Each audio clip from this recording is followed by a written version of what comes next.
Hi friends, welcome back to my channel Easy Way to Learn English.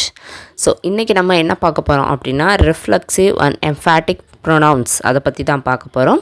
அதுக்கு முன்னால் இதுதான் first time என்னோடய channel நீங்கள் பார்க்குறீங்கன்னா மறக்காமல் சப்ஸ்கிரைப் பண்ணிடுங்க, கூடவே பெல் சிம்பிளையும் ப்ரெஸ் பண்ணிடுங்க.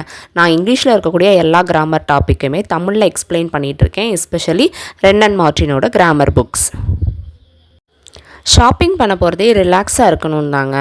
ஆனால் இப்போ இருக்கிற டிராஃபிக்கும் அங்கே போய் பில்லிங் செக்ஷனில் இருக்கிற க்யூவையும் பார்த்தா ஷாப் பண்ண போகிறதே கஷ்டமாக இருக்குது.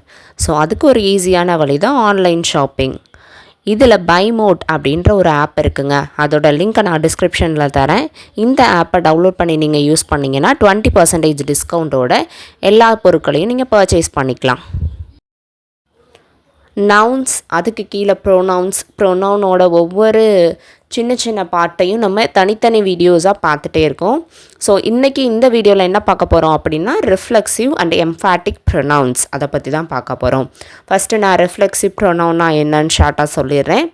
My, your, him, her, it இதோட செல்ஃப் இல்லைனா செல்ஃப்ஸ் இதை ஜாயின் பண்ணி நம்ம சொல்லக்கூடிய வார்த்தையை காம்பவுண்ட் ப்ரொனவுன் அப்படின்னு சொல்லுவாங்க. இதுக்கு இன்னொரு பேரும் இருக்குது, ரிஃப்ளெக்சிவ் ப்ரொனவுன் அப்படின்னு.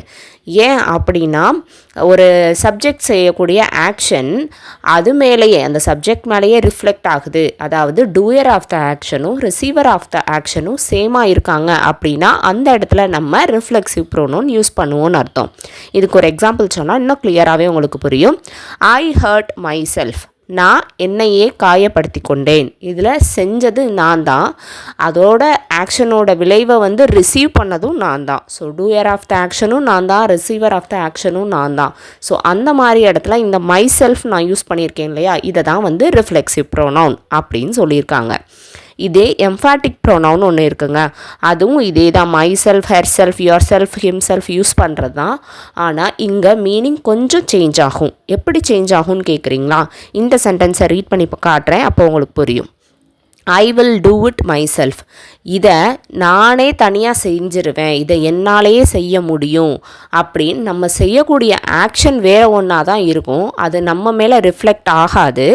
ஆனால் நம்மளை பற்றி நம்மளே கொஞ்சம் எம்ஃபசைஸ் பண்ணி சொல்லுவோம், முக்கியத்துவப்படுத்தி சொல்லுவோம். அவனே இதை பண்ணி முடிச்சிட்டான்ப்பா. சில பேர் சில ஆக்ஷன்ஸும் செய்ய மாட்டாங்க. அதாவது ஒரு பையன் நல்லாவே படிக்க மாட்டானா, அவனே இந்த எக்ஸாமில் பாஸ் பண்ணிட்டானா பார்த்துக்கோயேன் அப்படின்னு நம்ம சொல்லுவோம் இல்லையா. ஸோ அந்த மாதிரி ரொம்ப அழுத்தமாக சொல்கிற இடத்துல அதை தான் எம்ஃபேட்டிக் ப்ரொனவுன் அப்படின்னு சொல்கிறாங்க. அதுக்கு சில எக்ஸாம்பிள்ஸ் தான் இங்கே கொடுத்துருக்காங்க.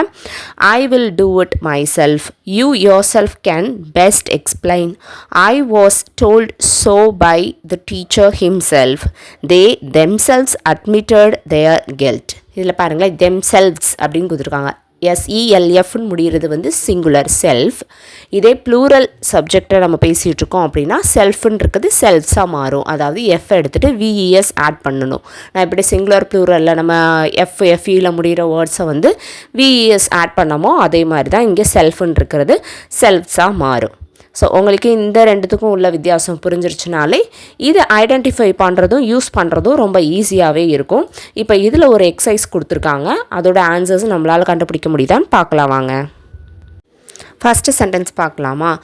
She washes her clothes her self, அவளே அவளுடைய துணிகளை துவைத்து கொண்டாள். அதாவது எம்ஃபேட்டிக் ப்ரொனவுன் மீனிங்கில் இங்கே வந்திருக்கு. ஹர் செல்ஃப், நம்ம ஷீ வந்ததுனால ஹர் செல்ஃப் யூஸ் பண்ணணும். We enjoyed ourselves at the party. So we வந்ததுனால இங்கே ourselves யூஸ் பண்ணியிருக்கோம், plural one. The little boy sat by himself, அவனே ஏரியாவில் உட்காந்துக்கிட்டான் அப்படின்னு நம்ம சொல்லுவோம் இல்லையா, அந்த மீனிங்கில் வந்திருக்கு. He absented himself from the class. Reflexive மீனிங்கில் இங்கே கொடுத்துருக்காங்க. நெக்ஸ்ட் ஒன் பாருங்களேன். The minister himself said this, அவரே இதை சொன்னார்ப்பா அப்படின்னு சொல்கிறது. She was so much in love with herself that she thought of none else, அவ மேலேயே அவளுக்கு ரொம்ப அன்பு இருக்குது அப்படின்ற மாதிரி சொல்லியிருக்காங்க. Betrayed by his friends he killed himself, அவன் நண்பர்களால் ஏமாற்றப்பட்டதுனால அவனை கொலை செய்து கொண்டான் அப்படிங்கிற மாதிரி கொடுத்துருக்காங்க. Love thy neighbour as yourself, உங்களை நீங்கள் எப்படி நேசிப்பீங்களோ அது மாதிரி உங்களோட நெய்பர்ஸையும் நீங்கள் நேசிக்கணும் அப்படின்னு கொடுத்துருக்காங்க. he himself told me this. அவனே வந்து என்கிட்ட இதை சொன்னான் அப்படின்னு சொல்கிறது. You yourself know better than anybody else. உன்னை பற்றி உனக்கு தான் நல்லா தெரியும் அப்படின்னு சொல்கிறது. He himself is responsible for that. இதில் himself. She is old enough to dress herself now. அவளே ட்ரெஸ் பண்ணிக்கிற அளவுக்கு அவள் வளர்ந்துட்டா. ஓல்ட் இனஃப் அப்படின்னா வயசாகிடுச்சுன்னு அர்த்தம் கிடையாது. அவள் அந்தளவுக்கு க்ரோன் அப் ஆயிட்டா அப்படின்னு சொல்கிறதுக்காக இப்படி யூஸ் பண்ணுவாங்க. The manager spoke to me himself. அவரே வந்து என்னிடம் பேசினார் அப்படின்னு சொல்கிற இடத்துல இப்படி கொடுத்துருக்காங்க. The how's it self is nice but the garden is small. அந்த ஹவுஸ் அதுவே ரொம்ப நல்லா தான் இருக்குது, ஆனால் கார்டன் மட்டும் கொஞ்சம் சின்னதாக இருக்குது அப்படின்னு சொல்கிற இடத்துல. ஸோ இங்கே எப்படியெல்லாம் வந்து நம்ம ப்ரொனவுன்ஸை யூஸ் பண்ணணும்னு உங்களுக்கு தெரிஞ்சிருக்கும். அப்புறம் வந்து இது ரிஃப்ளெக்டிவாக இல்லை எம்ஃபேட்டிக்காக அப்படிங்கிறத உங்களால் ஐடென்டிஃபை பண்ண முடியும்னு நான் நினைக்கிறேன். ஸோ இதில் ஏதாவது டவுட் இருந்தால் கமெண்ட்ஸில் சொல்லுங்கள். தேங்க்ஸ் ஃபார் வாட்சிங் திஸ் வீடியோ.